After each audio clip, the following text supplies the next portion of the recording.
Baik, Assalamualaikum warahmatullahi wabarakatuh.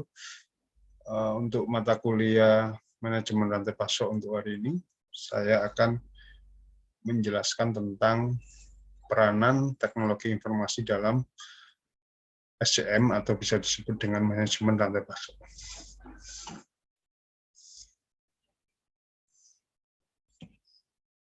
Nah, peranan dalam teknologi informasi ini, kita kalau bicara supply chain management ataupun manajemen rantai pasok itu sebenarnya hampir sama. Ini tidak dapat dipisahkan dari perkembangan TI, karena justru kemajuan teknologi ini melahirkan dasar-dasar dari manajemen supply chain atau dengan manajemen rantai pasok. Nah, hal tersebut disebabkan karena adanya sebuah esensi atau pengintegrasian yang dilakukan di berbagai proses dan entitas bisnis. Saya akan menjelaskan bagaimana perspektif teknologi informasi di supply chain management atau manajemen rantai pasok. Nah, peranan TI di manajemen rantai pasok dapat dilihat dari persepsi teknis yang dari sisi manajerial. Nah, dari sisi manajerial atau dari sisi manajemen rantai pasok, inilah yang dimaksud dengan nilai bisnis teknologi informasi. Ya, di mana nilai bisnis dari teknologi informasi ini dapat menambah nilai pelanggan dan pasar, bisa mengurangi biaya transaksi, dan bisa memperkecil resiko atau pasar keuangan hukum operasional. Dan juga bisa menciptakan kenyataan baru atau kecerdasan sosial politik, teknologi, dan macam berbagai lainnya. Sehingga, apa sih peranan dari teknologi informasi untuk manajemen rantai pasok?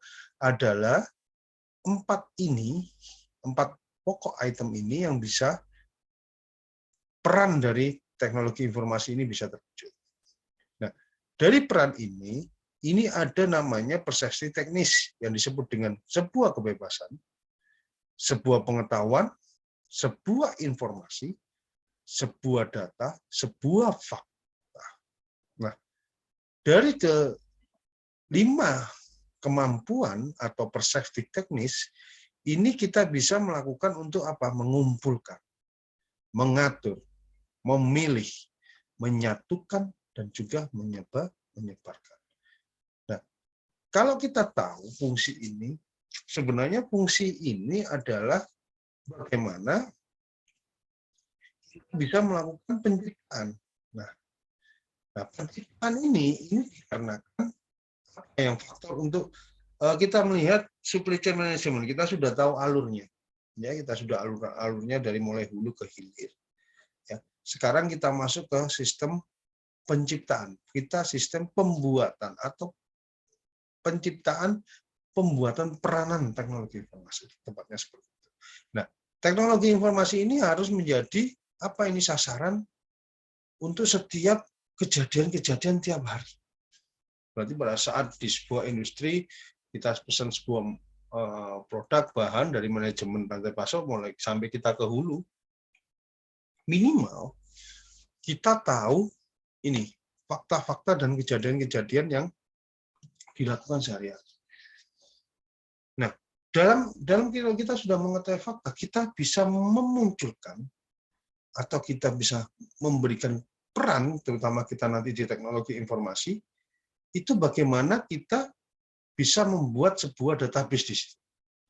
Oh, berarti kalau misal di situ ada industri makanan ya, makanan ringan, oh tepungnya dia pesannya di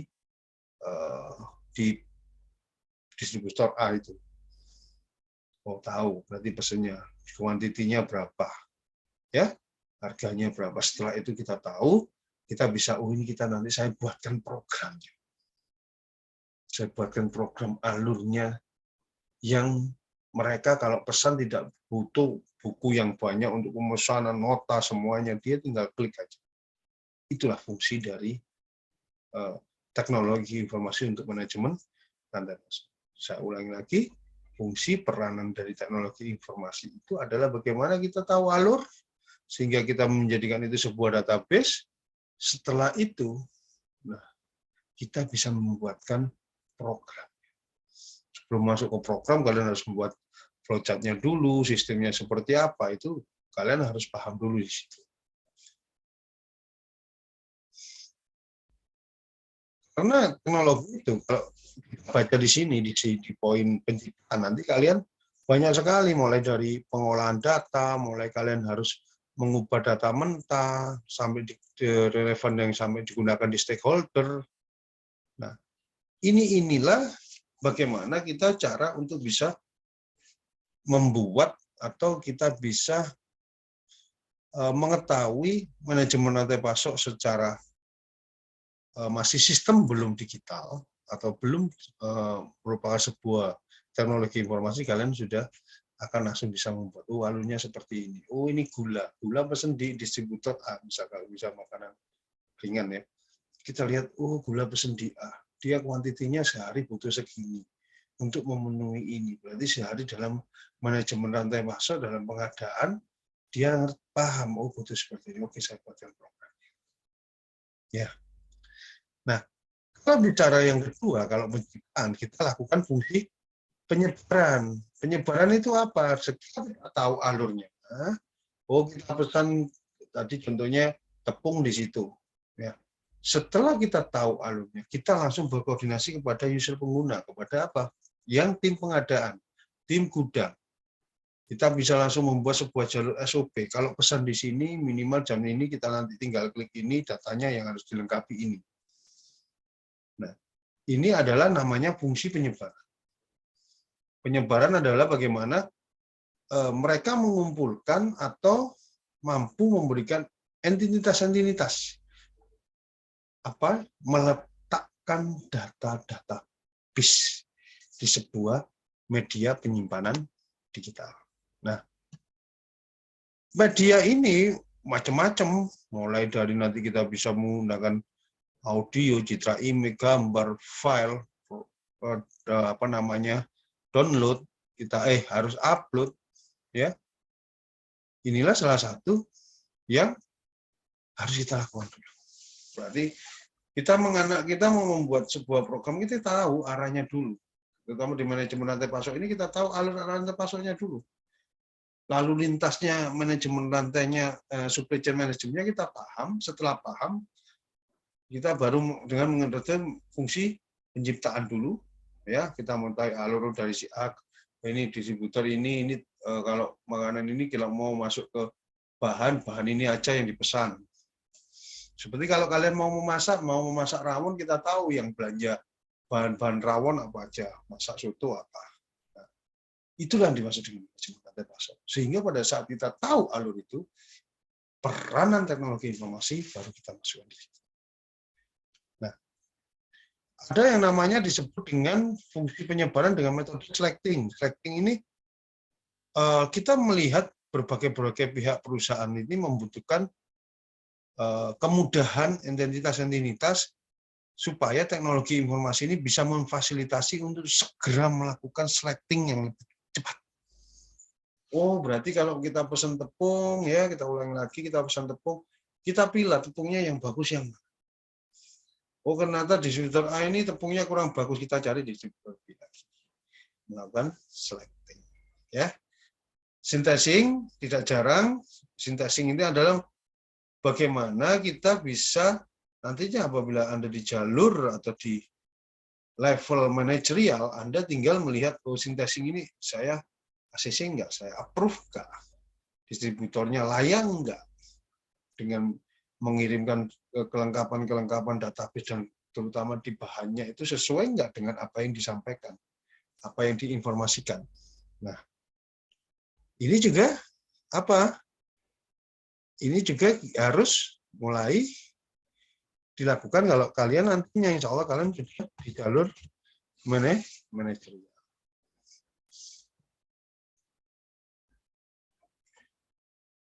Nah, kita langsung lanjut ke sistem distribusi.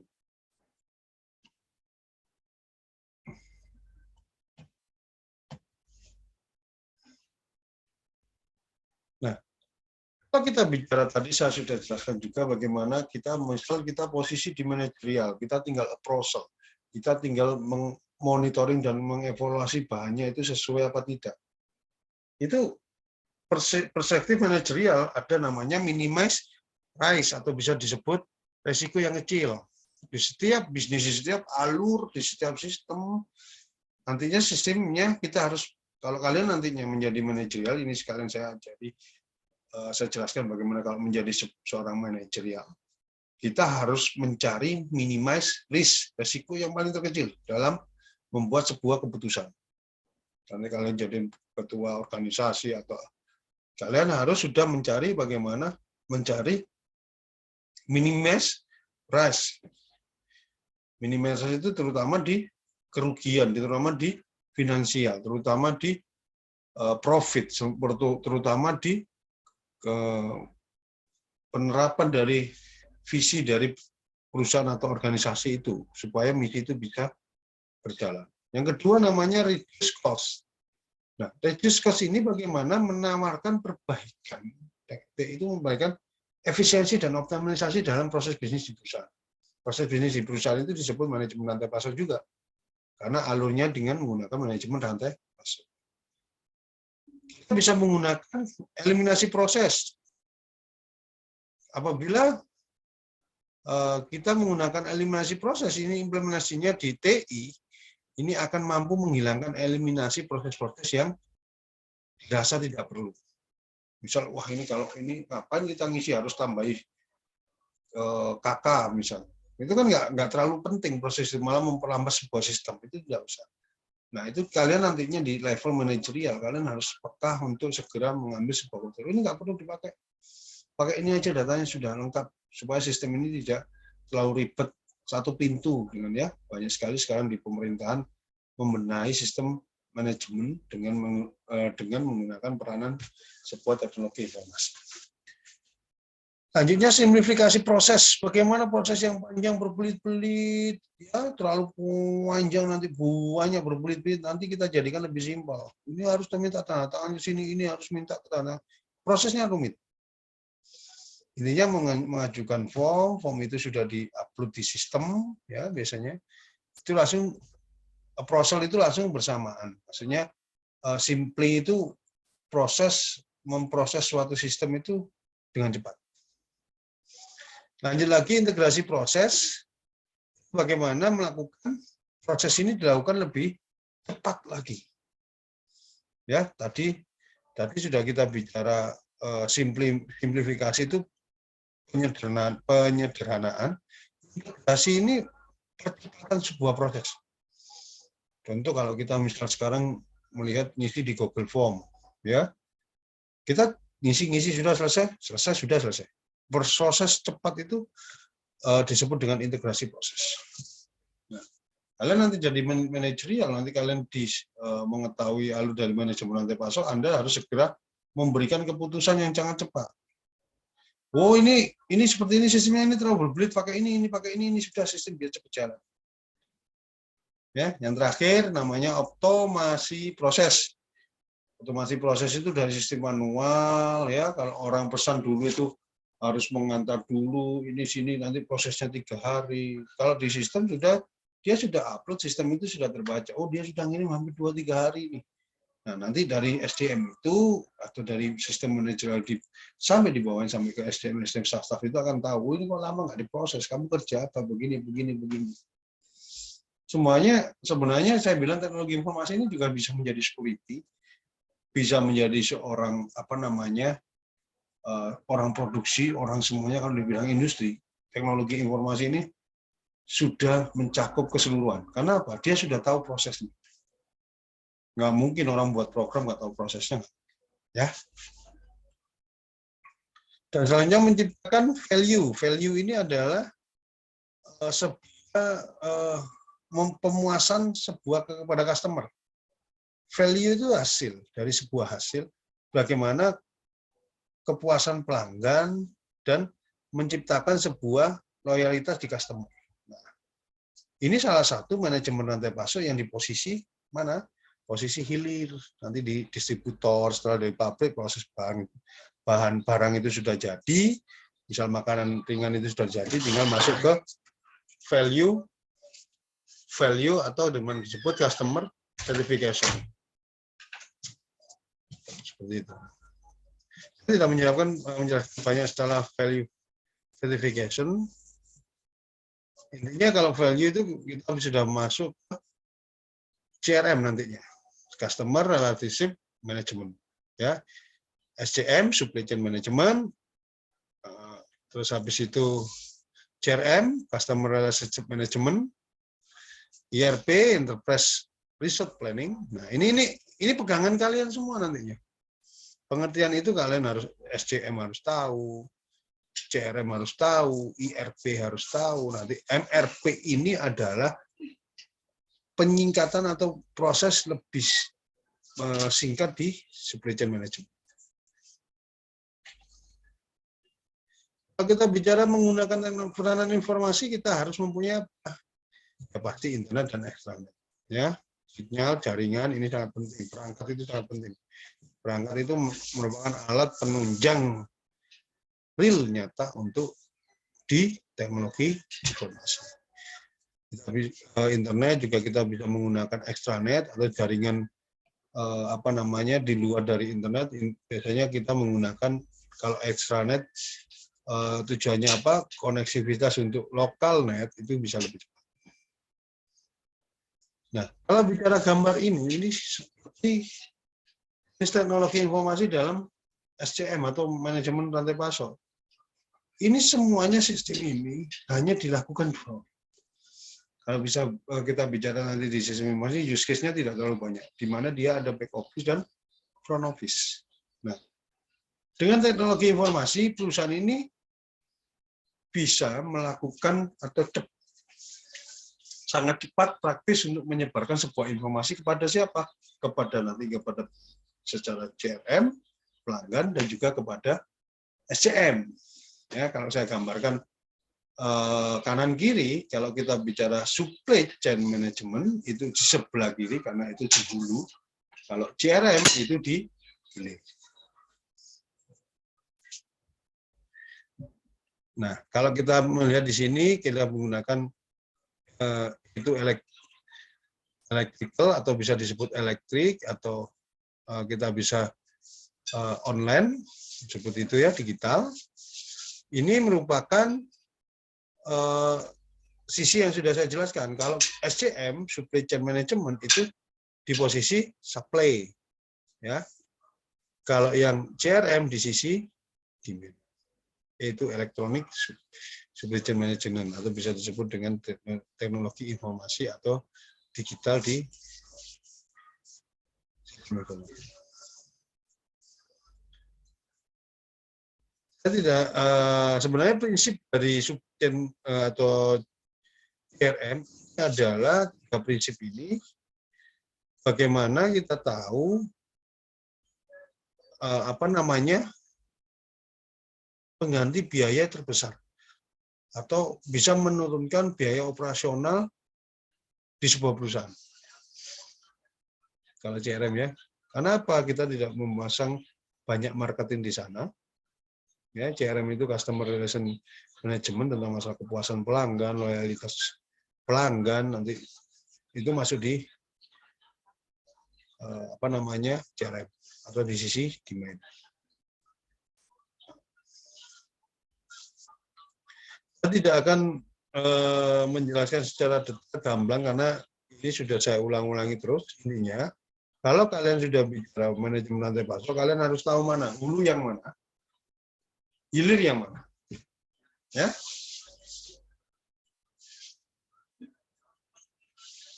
Prinsip-prinsip ini bisa nanti materi ini akan saya berikan.